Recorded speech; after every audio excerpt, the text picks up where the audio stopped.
sur la Sénat bi nga xam ni voilà mu ngi café mi ngi foofu. je peux enchaîner voilà sur la Sénat bi nga xam ni mën saisir ngeen ko. non c'est que dama am gàcce. waaw moo tax kay ma gis bougé doo. moom saa yu ministre yi waxee am gàcce. non wallaahi li may wax ni c'est très sérieux. c'est très sérieux peut-être que la question le dépasse. bon c'est trop technique nag li ñuy wax nii bon Farba Senghor bu toog fii di wax naan juriste di dugg ci ay compétences Sénat en tant que ancien ministre muy waxee nii bon dama tiit trop bon peut-être que tamit mbañeel gi mu am ci président Ousmane Sonko la ak. non bañ ma ko de waaye déglu rek Farba. non kay léegi yaa ngi wax li nga wax dara neexul ci ñu ngi toog di muñ. waaw neexul kay mais bañ ma ko. voilà mbañeel mais am nga Ousmane Sonko ma nit koo xam ne boo ko bañee sa xol day lëndëm kooku li ma koy digal rek mooy nay def yaa latif 129 ak 313 bis kii yaa salaamu ndax yàlla laabal xolam lii ak mbañeel la bu lay lëndëmal xel lii baaxul da ngay gis dëgg ñu wax la dëgg ngay doo ko gisal sa bopp la question nag est très technique avant may ñëw ci compétence Sénat damay ñëw ci li xew Ziguinchor ak li ma tuddee banditisme d'État bi am par rapport à l'exécution d'une décision de justice rendue en matière administrative moom moo la gën a xam mais dañuy bañ te li baaxul Farba nangu leen dogal ngir yàlla ngeen laab seen xol yi lii ngeen def ni dara baaxul ci day indi jaaxal ci réew mi jeexi jaaxal ci réew mi mën na taalum réew yéen yéenay fooyee réew mi ba taal réew mi après daw dem Gambie wala seen village tëdd fa yow comment un juge statue en dernier ressort nit ku ñëw taxaw ñu raje que de façon illégale des listes mu def recours conformément à la loi conformément au code électoral juge bi delloo ko ci gi ba pare def liggéeyam juge bi le code électoral moo ne c'est le juge qui notifie la décision au représentant de l'État au représentant le préfet mooy le représentant de l'État foofu dama lay may laayante biir rek may la jàngale tuuti pour nga xam. ok waxal. c'est le juge qui notifie au représentant au préfet waxuñu préfet bi après mooy transmettre dem gouverneur jox ministre déedéet ça ne se passe pas comme ça. devoir du juge se limite à notifier au représentant de l'État parce que préfet ba moo fay wuyoo Macky Sall. buñ ci paree da koy délivrer ki nga xam ne mooy le concerné par le canal de ses avocats mooy Ousmane Sonko cette décision est rendue en dernier ressort et est exécutoire xam nga dafa la xaaral ma may la tuuti rek nga xam foofu tuuti yi nga en matière administrative. waaw ma posé la question ma daw. en matière administrative may ma yeggali foofu rek. ban intérêt moo nekk ci juge bi jox ko préfet bi. damaa yaakaar ne c'est L43 moo ne le président du tribunal d'instance saisi dans les formes décrites à l'alinéa 2 du présent article statue dans les délais fixés à l'alinéa 3 de l'article L39 puis notifie la décision dans les 2 jours à l'intéressé au préfet ou au sous-préfet. jeex na L43 voilà su ma ko wax. attends may ma su ko joxee préfet bi léegi ñu bàyyi ko may ma rek léegi non dama pour mu leeral ko su ko joxee préfet wala sous-préfet bi xanaa ñoom duñ koy dox ñu dugal ko seen tiroir tëj ko. waaw d'accord ban intérêt la am man dañ war a jox seen supérieur. ma tontu ci seen supérieur su ko gisul. waaye léegi ma tontu ci par voie hiérarchique. Farba mais loolu ordonnance bi wax na ko page 15 loolu la. waaw léegi les services centraux du ministère de l'Intérieur. exactement. non xaaral ñu déglu maître léegi ñu déglu maître ñu bàyyi maître mu toj. si da koy yéegal. s'il vous plaît ñu déglu maître ñu déglu maître. Diagne loolu yëpp dinañ ci ñëw su ma leeralee di ngeen comprendre. c'est pas pour rien ñu ne la décision est notifiée à la diligence du juge qui l'a rendue au représentant de l'État c'est parce que c'est destiné à l'État. l'État nag l'État benn nit la c'est une personne morale préfet bi dafa nekk ci suuf mais xam nañu naturellement da koy yéegal ci kaw. voilà. yaa ngi dégg. mais loolu intéressé wu ñun daf ñu intéressé te loolu intéressé wu sax DGE xaaral foofu ma leeral la Farba monsieur le ministre xam nga lii dafay wane ni on n'est plus dans un état de droit parce que décision de justice bu ñu la c'est rendu en dernier ressort xam nga en dernier ressort lu muy signifier il n'y a pas de possibilité d'appel il n'y a que le pourvoi en cassation et la loi dit que le pourvoi n'est pas suspensif ma waxal la foofu tamit ne la lan mooy tax le pourvoi di suspensif loi bi li mu wax ay matières bien déterminées la wax dañ ne c'est en matière d'extradition en matière pénale concernant la liberté en matière d'État en matière de contentieux immobilier en matière d'extradition est-ce que dégg nga li ma la et en matière d'élection des conseils des collectivités territoriales en matière d'état ça couvre quoi. En matière d'état civil maanaam tey jii man disputé man Abdoulaye Tall laa tudd ñu ne woon Abdoulaye Ndiaye nga tudd ma wane état civil bi ma am sama papa diw la loolu fii ba cour de cassation décision bu ci jël saa ma defee recours rek c'est suspensif ak en matière d'élection des élus des conseillers des collectivités territoriales foofu le pourvoi est suspensif mais pour toutes les autres matières le pourvoi n'est pas suspensif. En matière d'inscription sur les listes électorales l'ordonnance du juge est exécutoire xam nga maître Doudou Ndoye li mu wax dëgg la dañu mosu koo gis parce que mosuta am mosoo gis ñu ne la un juge d'un tribunal d'instance ou de tribunal de l'époque tribunal départemental ou tribunal de paix ñu rendre une décision de réintégration des listes électorales nit di ci def pourvoi en cassation. D'ailleurs première question pourquoi l'État formule un pourvoi en cassation? C'est comme si l'État a un intérêt à agir. Di nga mbirum contentieux électoral affaire u jeu la boo xam te ne c'est entre acteurs politiques. Tey jii un parti politique légalement constitué wala un potentiel candidat sax bu ko neexee mu dama koy attaquer parce que j'ai intérêt à agir Sonko bu nekkee candidat samay chances sont minimes mais état du ci dugg état dafa war a observer dafa posture de neutralité encore que l'administration ne doit pas se substituer au parti au pouvoir bay wax naan damay xañ kii nekk candidat parce que l'administration est neutre. Maître je pose une question. non xaaral ma yeggali foofu rek. l'administration est neutre fi nga wax ni laa bëgg poser question. bismillah. léegi c'est le ministère de l'intérieur mu radié Sonko de liste non. Donc moom moo def pourvoi bi. non c'est l'agent judiciaire de l'État qui a fait le pourvoi. Oui l'agent judiciaire agit au nom de l'État non c'est ça le problème moo tax ma ni la. agent judiciaire de l'État amul di dugg ci contentieux parce que ce n'est pas un contentieux entre Ousmane Sonko ak l'État du Sénégal en tant que tel par rapport à une inscription sur une liste électorale foofu laay leeral. parce que je veux dire c'est-à-dire l'agent judiciaire dama bëgg comprendre rek. oui bismillah. parce que ñun amoon nañ dossier bu mel noonu au ministère de l'Éducation nationale sur l'affaire des élèves maîtres. Mais l'agent judiciaire de l'État moo représenté woon suñuy intérêt.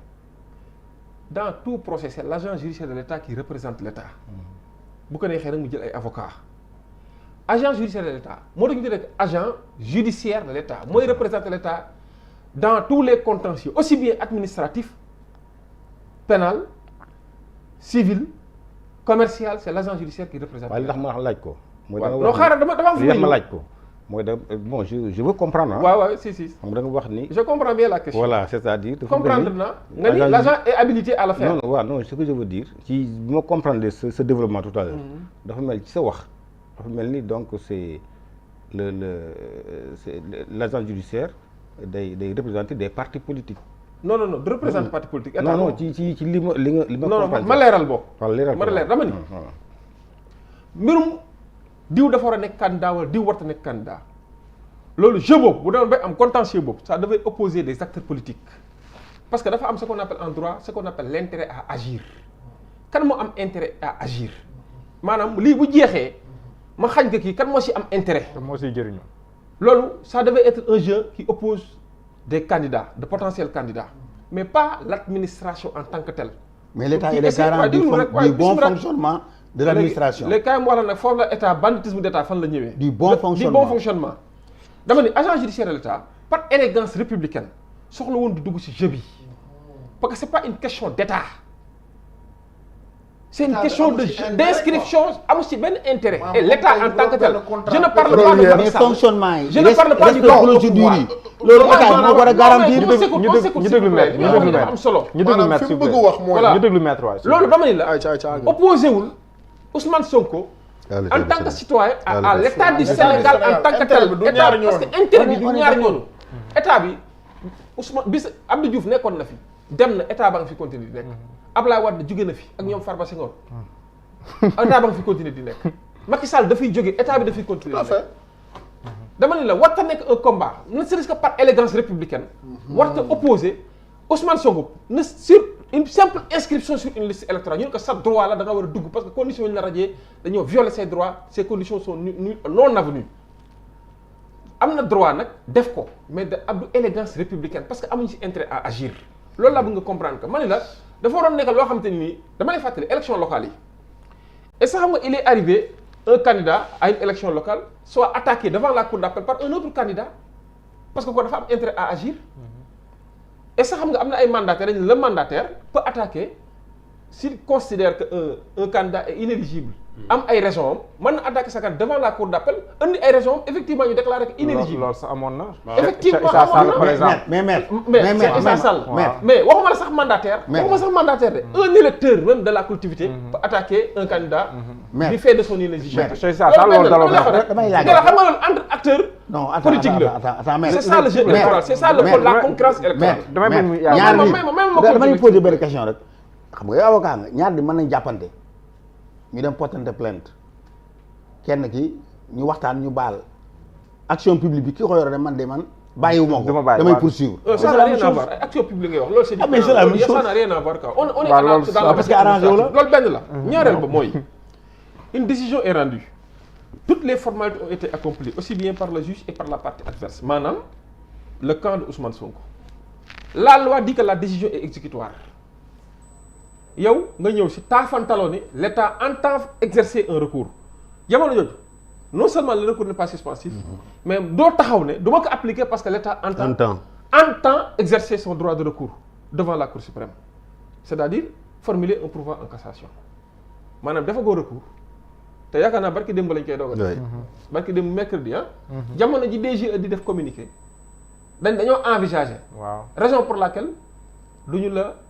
intégrer sur les listes électorales muy première violation premier mépris de l'état de droit. non may ma continuer s'il vous plaît. S'il vous plaît sa laaj yi may laaj yi dafa perdre le fil rek s'il vous plaît may ma continuer yi may laaj yi c'est fait à dessein da ka pour ma jéem a perdre le fil ngir yàlla muñal te déglu muñal rek nga souffrir quoi en silence après parce que dama war a dem si Mohamed Diagne voilà c'est ça quoi ñoom ñoo njëkk a taxaw violé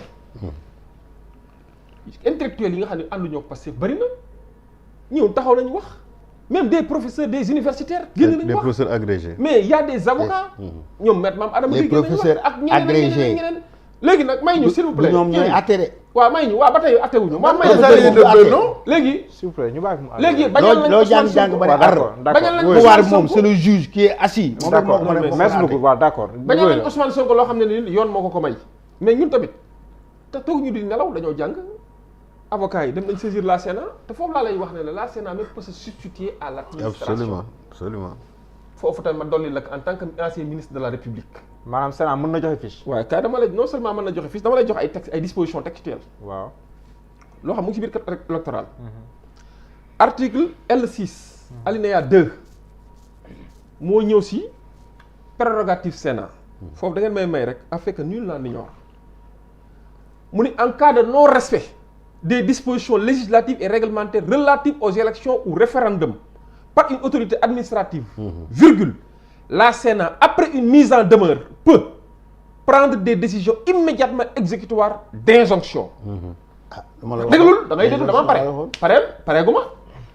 d'injonction, de rectification, de dessaisissement, de substitution d'action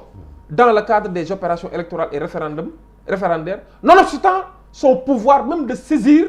des juridictions compétentes. déglu baax li ma lay wax loolu benn disposition la ma jox la beneen disposition article L7 alinéa 4 du code électoral mu ni dans l'exercice de leur fonction les membres de la Sénat ne doivent solliciter ni recevoir d'instruction ou d'ordre d'aucune autorité publique ou privée parce que foofu autorité administrative indépendante lañu dañoo am pouvoir de kii mais xaaral bii moo si ëpp solo article L13 alinéa 1 2 3 du code électoral pour wax la pouvoir yi Sénat am ba mën a substituer wu sax si DGE joxe fiche mën na ko def la Sénat veille à ce que la loi électorale soit appliquée aussi bien par les autorités administratives que par les partis politiques, les candidats et les électeurs. En cas de non-respect des dispositions législatives et réglementaires relatives aux élections ou référendums par une autorité administrative, la Sénat lui enjoint de prendre les mesures de correction appropriées. Si l'autorité administrative ne s'exécute pas, la Sénat dispose du pouvoir de dessaisissement et de substitution d'action dans le cadre des opérations électorales et référendaires à l'égard de l'agent responsable, nonobstant son pouvoir de saisine des juridictions compétentes. Elle propose en outre des sanctions administratives contre l'agent responsable et s'assure de leur exécution. loolu leer na wala leerul. Sénat mën naa ñëw yow li ngay jooytu biir DGE Sénat ñëw jël décision et immédiatement la wax substitué wu à l'administration jox la say fiche Sénat dañ koy jox fichier bi buñ la ko bañ a dee moo lay dugalaat ci biir fichier bi Sénat am na boobu compétence moo wax la ko en tant que ancien ministre de la République. kon nañ déglu. en tant que ancien ministre de la République waaw nañ déglu rek léegi nag dañu déglu Sénat saisir nañ Sénat mais dama la xamal foofu benn mbir xam nga li gàcce sax la war a doon Maître Doudou Ndoye il a raison li mosu ko gis dans sa carrière d'avocat ma dolli la ci yow Farba Senghor mosoo kaa gis dans votre carrière de politicien. dëgg la mosoo koo gis. am na leneen loo mosut a gis da nga koy nangu fi nga wax ko te am na si biir si dundu Sonko ci biir politique moo nekk le seul candidat boo xam te ne nii complot dañ ko def pour arriver à ce stade benn la à cette situation moo nekk le seul citoyen au Sénégal bu ñu au procès le pouvoir en place organiser les conditions même de sa non comparution par des violences di ko exfiltrer di ko barricader moom moo nekk le seul citoyen du Sénégal mu dëkk Casamance mu ne la damaa bëgg ñu ne ko rebelle nga wax ma kenn ku ñu fi waxal fii te pourtant am na ay candidats yoo xam Robert Sagna candidat la woon mosoo dégg ñu waxal ko Landing Savané candidat la woon mosoo ko dégg ñu waxal ko Abdoulaye Baldé mosoo dégg ñu waxal ko Benoît Sambou mosoo dégg ñu waxal ko parce que pouvoir lañ àndal ak ñeneen xañ na defuñu rek li gars yi def am na jour boo xam ni parce que boobu je pense que ni. yéen a ngi may dagg nag dagg bi ngeen ma dagg. non allez-y bismillah continue. parce que dafa amoon benn ministère des infrastructures à l'époque du temps de Abdou Diouf dañ doon xëccoo li ñuy tuddee génie rural xam nga génie rural même les pistes rurales yi ci lañ bokk. donc normalement agriculture la war a dem. buñ ciy xëccoo Abdou Diouf avait demandé à l'époque un arbitrage du BOM. donc après avis. BOM bureau organisation méthode waaye. après avis on avait demandé à Abdou Diouf mu jël ko parce que à l'époque je pense que Robert Sagna était le ministre de l'agriculture. après avis normalement dafa waroon dem infrastructure defe naa loolu laa wax infrastructure le génie rural waroon dem parce que ñu ngi defar tout ce qui est piste rurale affaire yooyu mais Abdou Diouf avait dit au conseiller en organisation de l'époque ne ko comme Robert Sagna parce que ñaari raison mais benn raison bi man je préfère ne pas dire ça mais benn raison bi daf ko ni comme Robert Sagna daf may jàppale ci sur la paix en Casamance je préfère jël génie rural ma rattaché ko ci agriculture jox ko Robert Sagna. xam nga kooku esprit de grandeur. c'est ça la discrimination positive. xam nga. c'est qu'on appelle esprit de grandeur ak discrimination positive. si ma ne la Farba Senghor mii bëri na yu assisté yoo xam ay gulet la te dal na président Ousmane Sonko te du ci wax parce que fa mu far la peut-être ñi ma la wax dëgg peut-être am na lu muy ragal bari na Ousmane Sonko loo xam dund na ko te gulet moo tax Maître Doudou Ndoye ne s'est pas trompé en disant que musuma ko gis te effectivement waru ko woon sax gis Sénégalais waruñu ko war a xam mooy li may dëggal li may wax léegi ne la kan moo am intérêt à agir parce que lii musta am mosoo gis ñu ni la tribunal d'instance wala tribunal départemental de l'époque ordonné la réinscription ou la réintégration de quelqu'un sur les listes électorales ñu ni y a un recours contre cette décision musta am ci jamono Macky Sall rek nga gis loolu yooyu dañu fàttaliku élection locale yi ay candidatures yi préfecture yi rejeté woon ñu def recours cour d'appel yi Saint-Louis cour d'appel bu Thiès cour d'appel bu Dakar rétablir leen ku ñu nekk ay candidats nga gis ay représentants de l'État def ay recours devant la cour suprême rejeté leen ñoom ñëpp parce que en réalité l'esprit mooy amuñu intérêt à agir non état bi tam non ministre bi fi nekkoon moo raconte si ñoom loolu c'est aussi la justice sénégalaise vraiment c'est une non dégg dama ni pour wax la rek ne la ji nga dama la bëgg a wax ne la foofu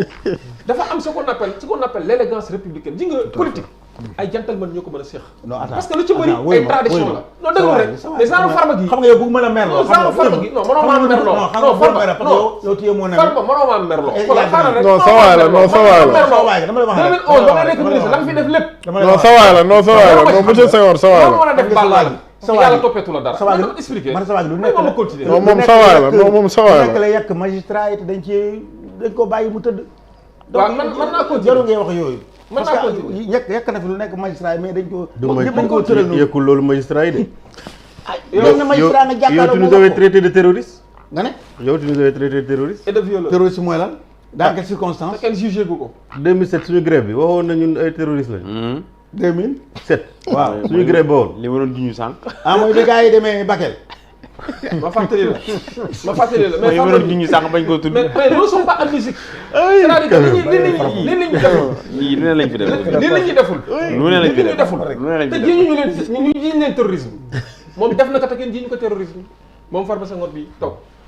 bu bëggee ma fàttali ko lu bare. non xaaral rek ko sëñ may ma rek parce que Farba Senghor des fois kii xel bi fi mu toll nga nekkoon non dama ni wóoy ma non fi ma nekkoon xol dafa jeex parce que non mais waxam non may ma rek sëñ bu ma Farba mu ñëw leen nga toog mais xol dafa jeex quoi fi mu toll non mu ñëw rek nga déglu ma parce que tamit ñun di nga l'histoire est récente xol dafa jeex gis nañ ko fii l'attaque de l'As et de 24 heures chrono gis nañ ko fii kër Idrissa Seck am na ko fa yóbbul ay nervi am na lu mu deful ci sa kanam. mais gis nañu saaga juge Sénégal gi. buus dafa le 23 juin le 23 juin 2011 man maa ngi woon place Soweto maa ngi woon au niveau de l'Assemblée nationale. waaw Farba Senghor yaa fa àndoon ak ay nit yi ñëw attaqué ñu. ban nervi ñëw attaqué man donc maa génnee sama kër dugg ci biir gars yi ba dugg ci biir ak sama doom jigéen bu la fa dóoroon mbéj sa kër nga non xam na li ma ne. non yooyu tam xam nga dama ne la sama kanam. fi mu toll yow sa xol dafa jeex ma ne. ku jigéen je suis le seul mbéli ko xool ko doon dóor loolu sama kanam la ma ne pour wax la rek xol dafa tàng xol dafa tàng maître da nga fa nekkoon Sénégal gépp ñu muñ ko maître ñu muñ ko li ñu def loolu continuer di ko muñ parce que ñun ñu ko jàppaloon dara sama ni baal nañ ko mais dama ne nañ ñu may rek Sénégal fi mu jëm ëllëg dafa am solo te ngir yàlla ak yonte dama leen di ñaan ne bu leen ko fooye non bu leen toog fii takk seen i cravate takk seen i verre ñëw sa seen costume rafet ñëw taxaw naan non nangam sangam non réew mi bu ko kenn foowe dafa am ñoo xam dañoo bàyyi seen deret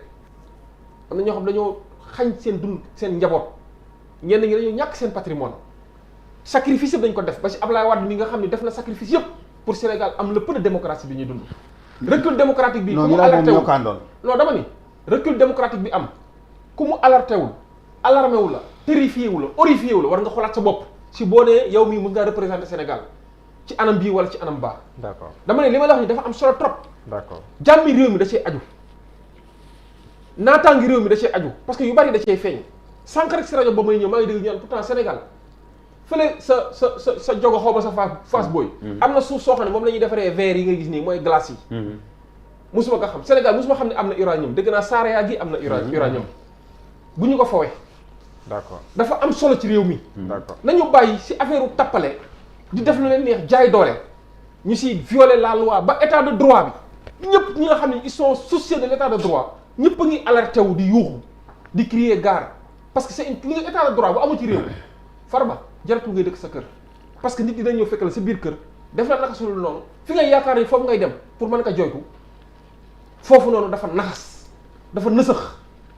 foofu laay waxee xaaral ngeen bëggoon non yéen nag am na loo ngeen nekkoon si benn canal bi ngeen jamono yi nekkoon passé ngir yàlla may leen Sénégalais yi rectifier d'accord ñu au moins ñu rebâtir la république d'accord ñu restaurer l'état de droit ba nga xam ni boobu Sénégal du ni ñu taxaw di joxoñ baaraam tuuma justice encore une fois ñun ñëpp a ko moom merci beaucoup ñu nga la justice rend ses décisions au nom du peuple sénégalais kon loolu moo tax moo peuple tax sénégalais bu ñëpp dañu war a joxe amee si respecter justice justice. defu ko pour manquer de respect à la justice magistrat yi mais da koy def respecter pour au moins montrer avocat que yi nit ñi respecter ñun ñëpp ñun ñoo moom justice ku nekk war na si joxe son jugement d'accord de procureur yi. merci beaucoup maître. encore une fois élégance dafa soxla D'accord, merci booy beaucoup. wax kenn du la dagg bu ñuy wax may ñu continuer Merci ñu wax beaucoup, ba maître. yegg Merci beaucoup, mais maître. lii tamit bon yàlla baax na Sénégal dañ Mohamed gàttal Diagne seen moom du bopp dagg kenn. adna amul solo Farba Mohamed Diagne Merci. si mbirum Sonko beeg Sabassy Faye DGE Sénat Cour suprême nan nga ko jàngatee en tant qu'acteur politique ndax jàpp nga ne li ma la wax rek moo fi nekk.